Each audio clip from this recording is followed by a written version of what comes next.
জামাত দুই দিক থেকেই সুবিধাটা নিয়েছে। আমাদেরকে যে বলা হলো না আওয়ামী দোসর, কিন্তু আওয়ামী লীগরা আবার যদি ভোট দেয় বিএনপিকে, তাহলে আওয়ামী লীগ কার দোসর? রাজাকুজ্জামান রতন, আমি আপনার কাছে আরেকটি বিষয় নিয়ে আসতে চাই যে সম্প্রতি একটি জরিপ হয়েছে, আপনারা নিশ্চয়ই ইতিমধ্যে জেনে গেছেন, যে communication and research foundation CRF এবং Bangladesh election and public opinion স্টাডিজের জরিপ অনুযায়ী জামাত 29.9% এবং 6.5% এনসিপি, জামাত জোট, তার মানে বলা যায় যে 36%, এবং বিএনপি পাচ্ছে 48%। এই জরিপ অনুযায়ী ত্রয়োদশ জাতীয় সংসদ নির্বাচনে এমন অবস্থান দুই দলের।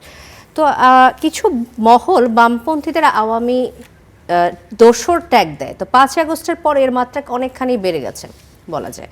তো আওয়ামী লীগ সমর্থকদের ভোট আপনাদের বাম দলগুলোর দিকে আসলো না কেন? মানে অনেকেই বলছে যে আওয়ামী লীগের ভোটগুলো ভাগ হয়ে গিয়ে এই দুই দলের দিকে চলে গেছে। আমাদের বামপন্থীদের ট্র্যাজেডি কি জানেন? রাষ্ট্র ক্ষমতায় যারা থাকে বামপন্থীরা তাদেরকে দায়িত্বশীল মনে করে তাদের সমালোচনা করে, আর যখনই সমালোচনা করে তখন জবাবটা দিতে না পেরে তাদেরকে আবার প্রতিপক্ষের দোসর বানিয়ে ফেলে। যখন আমরা বিএনপির সমালোচনা করব, বিএনপি বলবে আমরা আওয়ামী লীগের দোসর। যখন আওয়ামী লীগের সমালোচনা করবো, আওয়ামী লীগ বলবে বিএনপির দোসর। এই আওয়ামী লীগ আমাদেরকে বামাতি বলেছে না? আচ্ছা, তাহলে তারা এটা বলেছে। এখন আর যদি এই জামাতে ইসলাম ইয়ে করি তাহলে তো আমাদেরকে ধর্ম বিদ্বেষী বানিয়ে ফেলবে। ফলে আমাদের যখনই আমরা কৃষকের কথা বলবো, যখনই আমরা শ্রমিকের কথা বলবো, যখন আমরা গণতান্ত্রিক অধিকারের কথা বলবো, যখন মানবিক মর্যাদার কথা বলবো, যখন আমরা নিপীড়নের বিরুদ্ধে কথা বলবো, তখন যেহেতু সেটা যুক্তি করতে পারবে না, কোনো না কোনো একটা ট্যাগ তো তাকে দিতে হবে। ফলে আমাদের কপালে এই ট্যাগটাই জোটে।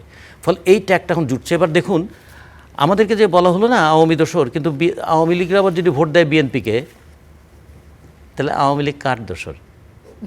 তাহলে বিষয়টাই অন্যরকম। ইলেকশনের সময় অনেকগুলো ফ্যাক্টর কাজ করে। স্বাধীনতা যুদ্ধ নিয়ে তো আসলে জামাতের বিশাল দ্বন্দ্ব রয়েছে, এবং তারপরে তো আওয়ামী লীগের সমর্থকরা এই জরিপ অনুযায়ী তাদেরকেও বেছে নিচ্ছে কিছু শতাংশ। না, আপনি খেয়াল করে দেখুন, আপনি 86-এর যখন নির্বাচনটা হয় এরশাদের বিরুদ্ধে, আমরা তখন বললাম, আমরা বাসদের নেতৃত্বে আমরা সহ 5 দল আমরা বললাম আমরা এরশাদের অধীনে নির্বাচনে যাব না। বিএনপি 7 দল, তারা বললে এরশাদের অধীনে কোনো নির্বাচনে যাবে না।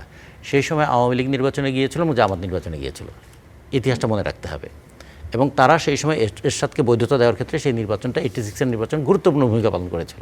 1 2 নম্বর, 1996 সালে নির্বাচনের আগে 1994 সালে সালটা মনে রাখতে হবে, যখন যুদ্ধাপরাধীদের বিচারের দাবিতে উত্তাল আন্দোলন হচ্ছে, তারই একটা পর্যায়ে জামাতে ইসলামের সঙ্গে আওয়ামী লীগের বৈঠক হয়েছে। মতিউর রহমান নিজামী এবং শেখ হাসিনা বৈঠক করে তারা কৌশলগত ঐক্য করেছিলেন বিএনপির বিরুদ্ধে 1994 সালে। এবং তার প্রেক্ষিতে আবার 96 সালে প্রথমে ফেব্রুয়ারির ভোট, তারপরে জুনের ভোটটা হয়। তাহলে আওয়ামী লীগের সঙ্গে জামাতের মানে কৌশলগত ঐক্য করতে কোনো সমস্যা হয়নি। কারণ সবসময় যখন ফ্যাক্টরটা হয় গদিটা দখল করা, বিএনপিও বন্ধু হিসেবে খুঁজে নিয়েছে জামাতকে, আওয়ামী লীগও মিত্র হিসেবে খুঁজে নিয়েছে জামাতকে। এবং জামাত দুই দিক থেকেই সুবিধাটা নিয়েছে। এবং জামাতের যে জিনিসটা, আমি আসলে জামাতের আলোচনা করাটা আমার তো দায়িত্ব না, আমি তো বাসদ করি, কিন্তু ওরা একসময় বলেছিল 91 সালে যখন তারা বিএনপির সঙ্গে গেল, তখন তারা বলেছিলেন আমরা বড় শয়তানকে ঠেকাবার জন্য ছোট শয়তানের সঙ্গে জোট করেছি। বড় শয়তান হচ্ছে আওয়ামী লীগ, ছোট শয়তান হচ্ছে বিএনপি। কারণ নারী নেতৃত্ব তখনও তাদের কাছে গ্রহণযোগ্য নয়, এটা করেছিল। কিন্তু কিছুদিন পরেই দেখা গেল ঠিক তারা উল্টে গিয়ে আবার বড় শয়তানের সঙ্গেই তারা